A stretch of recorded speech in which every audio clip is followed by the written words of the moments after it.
First of all, David, tell me what the IIHS is. So the Insurance Institute for Highway Safety is a nonprofit organization that conducts research to try to identify solutions that are caused by crashes on the nation's roads.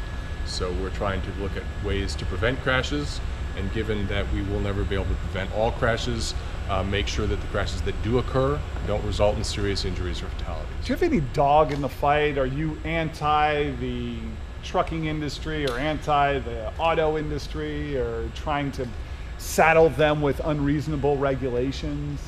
No, we don't have any reason to saddle anybody with unreasonable regulations, but we do think it's unnecessary for people to suffer serious injuries or deaths as a result of a car crash.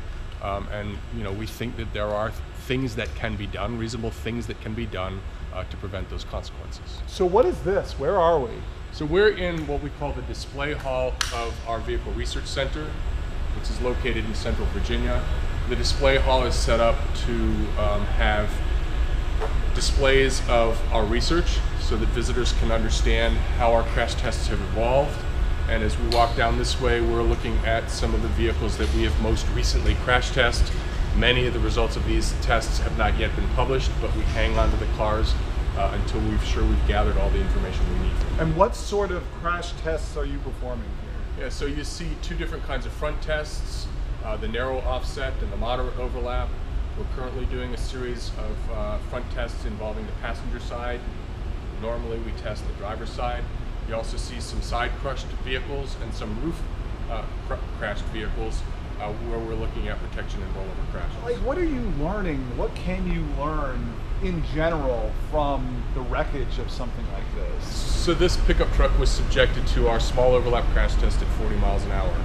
What we are trying to encourage automakers to think about is how do you provide protection for the people inside when this kind of crash test occurs. Normally, the automakers are counting on structures like the frame to start absorbing some of the energy so that the crush zone crushes while the airbags and the seat belts provide protection. But a lot of crashes don't involve enough overlap to crush the frame and the bumpers and so on and so forth.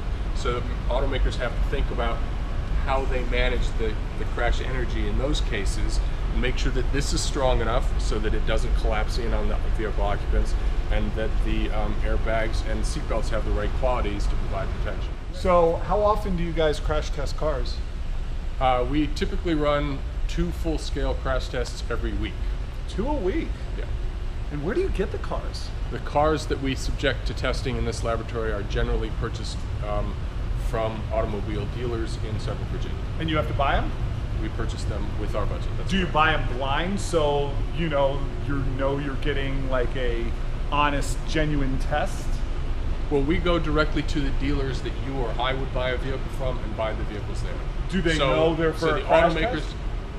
Yeah, the dealers that we work with have been working with us long enough that they know the fate of the car that we're going to buy. But the automakers who send cars to those dealerships have no idea which car we're going to take away. So it's not like they can build a super strong one because they know it's going to get crash tested here and then the other ones on the road are weaker. Right. We don't think there's any possibility of automakers creating special strong cars that they sneak into our testing programs. When people ask you what you do you tell them I crash cars for a living? Yeah, exactly.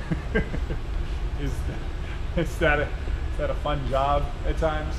Well, I think for me it's been a very rewarding job to see that the research that we do results in solutions being put to good use, either in the design of cars, the design of trucks, or the design of roads, to help make the world a safer place. As exciting as some of the video, the crash test video we watch is, and as incredible as it is to look at these mangled cars, you believe and you are saving lives. Right. The result of this research leads to fewer people having serious injuries and fewer people dying as a result of the car crashes that occur outside. And would you say underrides is just one of many issues that you are tackling right now, or is it near the top of the list?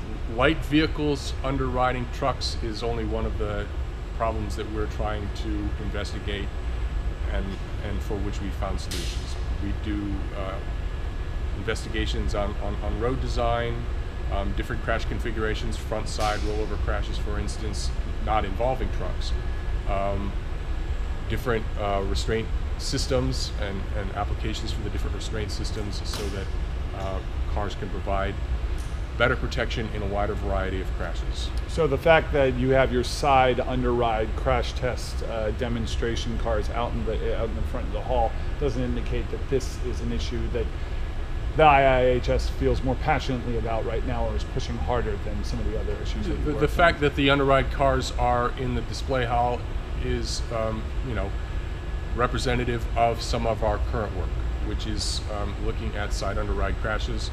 And we'd like to bring some attention to that problem and the potential solutions to that problem, and then we'll move on to some other problems that we're working on.